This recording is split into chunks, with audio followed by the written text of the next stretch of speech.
সোমবার থেকে মাথাভাঙ্গা মহকুমা শাসকদের দপ্তরে মাথাভাঙ্গা বিধানসভা ও শীতলকুচি বিধানসভা কেন্দ্রের মনোনয়নপত্র দাখিল শুরু হলো। এদিন মাথাভাঙ্গা মহকুমা শাসকের দপ্তরে মাথাভাঙ্গা বিধানসভা ও শীতলকুচি বিধানসভার 3 জন প্রার্থী তাদের মনোনয়নপত্র দাখিল করেন। এদের মধ্যে এসইউসিআই দলের মাথাভাঙ্গা বিধানসভা কেন্দ্রের বিকাশ বর্মন ও শীতলকুচি বিধানসভা কেন্দ্রের জগদীশ অধিকারী মনোনয়নপত্র দাখিল করেন। অপরদিকে শীতলকুচি বিধানসভা কেন্দ্রের কমল বর্মন আমরা বাঙালি দলের পক্ষ থেকে মনোনয়নপত্র দাখিল করা হয়। তবে মনোনয়নপত্র দাখিলের কেন্দ্র করে এলাকায় প্রচুর পরিমাণে কেন্দ্র বাহিনী ও পুলিশ প্রদান করা হয়। তবে শান্তিপূর্ণভাবেই মনোনয়নপত্র দাখিল করা হয়।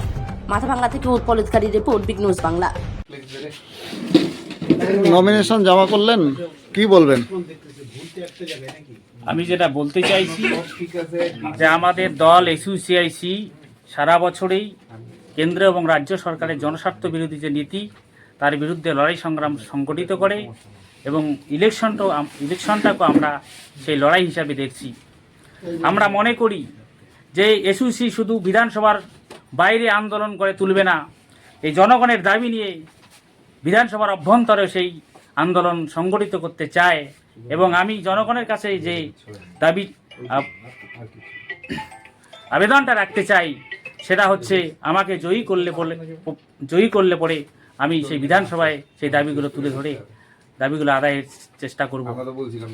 এসআই নিয়ে কি বলবেন?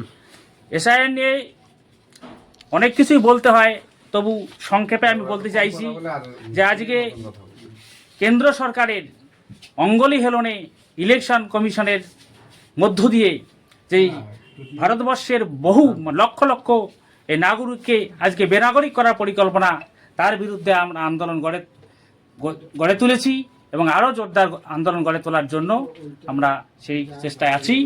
এবং আমরা দাবি করছি যে ভোট অনুষ্ঠিত হওয়ার আগেই সেই মানুষগুলোর জন্য পুনরায় ভোটে নাম তোলার ব্যবস্থা করা হয়, সেই দাবি আমি রাখছি। কৃষকদের ফসলের বিষয় নিয়ে কি বলবেন? কৃষকের ফসলের বিষয় নিয়ে বলতে গেলে হয় যে আজকে কৃষকরা হচ্ছে অন্নদাতা আমরা জানি, কিন্তু সেই কৃষকরা আজকে অবহেলিত, লাঞ্ছিত।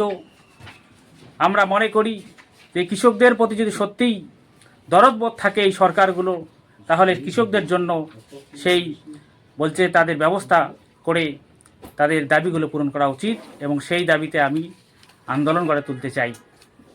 বেকার সমস্যা নিয়ে আপনার কোনো বক্তব্য আছে? বেকার সমস্যা নিয়ে অবশ্যই আছে বক্তব্য। বিষয় হচ্ছে এই বেকার সমস্যা আজকের শুধু পশ্চিমবঙ্গে নয়, সারা ভারতবর্ষে একটা জ্বলন্ত সমস্যা। সেই সমস্যা সমাধান করতে গেলে আমি মনে করি যে আজকে নতুন করে কর্মসংস্থান ব্যবস্থা করা দরকার এবং ভারতবর্ষে যে সমস্ত অফিস আদালতে শূন্যপদ আছে সেই শূন্যপদগুলো পূরণ করলেই আমি মনে করি বেকার সমস্যা অনেকটাই দূরীভূত হতে পারে। কলকারখানা অবশ্যই আরও নতুনভাবে গড়ে তোলা উচিত এবং আমি বিধানসভায় এমএলএ হিসাবে জিতলে পরে আমি বিধানসভায় সেই দাবিটা রাখবো জনগণের।